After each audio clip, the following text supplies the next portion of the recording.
భగవతే వాసుదేవాయ.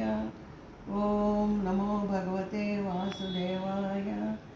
రాధారమణ మోహన బృందావన చిన్ని కృష్ణ. రాధారమణ మోహన బృందావన చిన్ని కృష్ణ. రాధారమణ మోహన బృందావన చిన్ని కృష్ణ. హర హర మహాదేవ.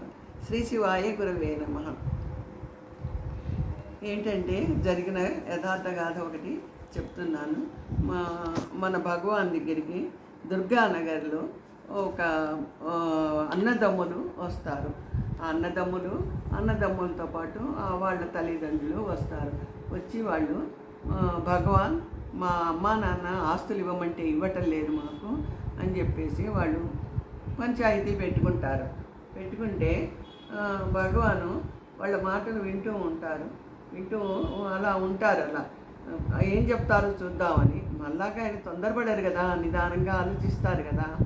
అయితేను మరి మీ అమ్మా నాన్నగారిని ఆస్తి పంచిస్తారు, బాగానే ఉంది, మరి వాళ్ళని చక్కగా మంచిగా చూసుకుంటారా అని చెప్పి ప్రశ్న వేస్తారు.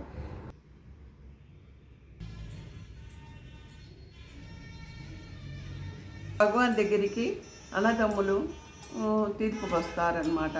అడగాలని పంచాయతీ పెట్టుకోవటానికి వస్తారు. మా తల్లిదండ్రులతో పాటు కొడుకులు కూడా వస్తారు.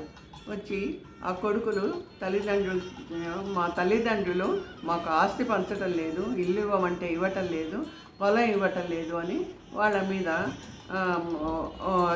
అదేంటి కంప్లైంట్ చెప్పడానికి వస్తారనమాట.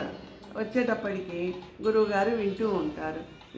అయితే మరి తల్లిదండ్రులు ఆస్తి ఇస్తారు, బాగానే ఉంది మీకు, మరి వాళ్ళని చక్కగా మీరు చివరి వరకు వాళ్ళకి చూసుకోవాలి, సేవలు చేయాలి వాళ్ళు ఉన్నంత వరకు అని చెప్పేసి అంటారు.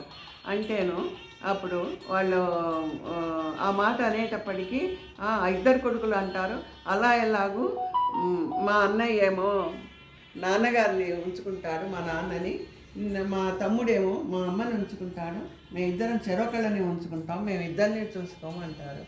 అంటే ఆస్తిగా అయితే కావాలి కానీ మీకు తల్లిదండ్రులు అయితే ఒక్కర్లేదా?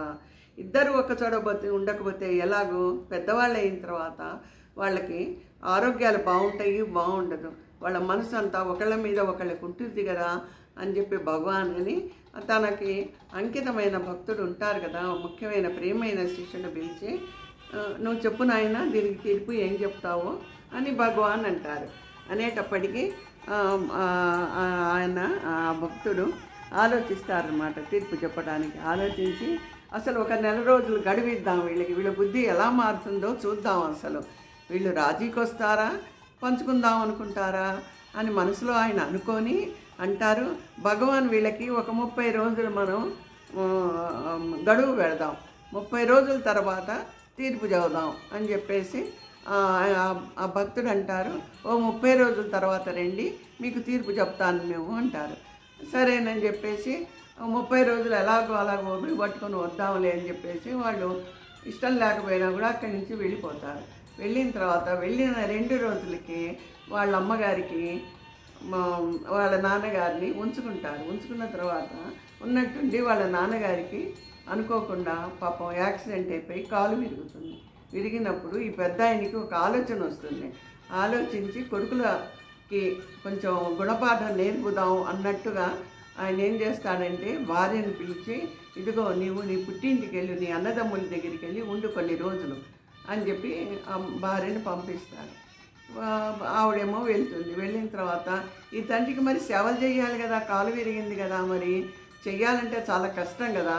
అందుకోసమని ఈ అన్నదమ్ములు వాళ్ళు కోడళ్ళు కొడుకులు వీళ్ళందరూ కింద మీద పడుతూ ఉంటారు, మేం చేయాలా అంటూ. ఆస్తి పంచుకోవటానికి అయితే ముందుకొచ్చారు.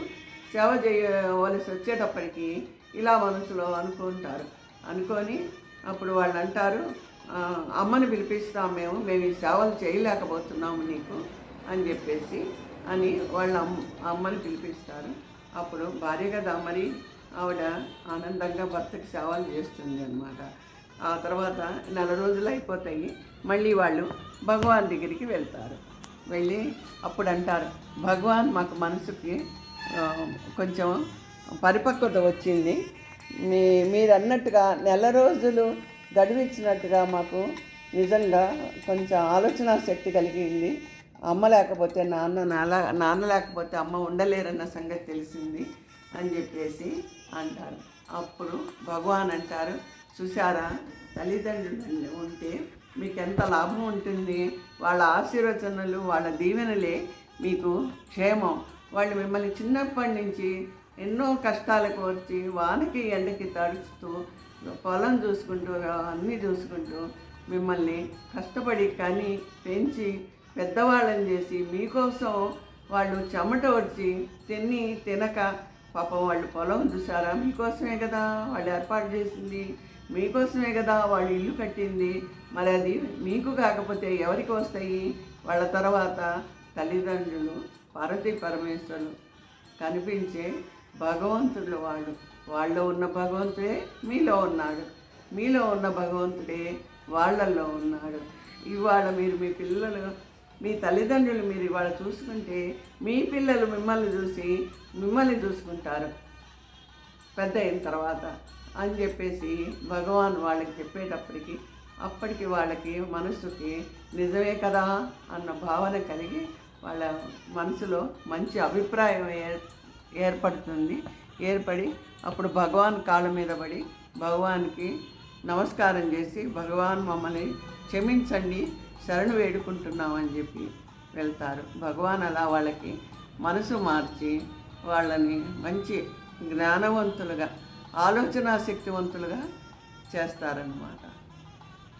చూసారా, ఒక్కొక్కళ్ళ వాక్కు ఒక్కొక్కళ్ళ తీర్పు ఎలా ఉంటుంది. అది భగవాన్ మాటలు కనుక అమృతంగా వాళ్ళకి చెవులలో పడి వాళ్ళు అసలు మామూలుగా అయితే కోట్లకని తిరగటం, పంచాయతీలు, ఈ గొడవలన్నీ ఉంటాయి కదా, అవన్నీ లేకుండా భగవాను ఒక మాటతో వాళ్ళని మార్చివేశారు. ఇది కదా భగవాను శక్తి అంటేను. హర మహాదేవ్. తాడేపల్లి విజయమ్మ.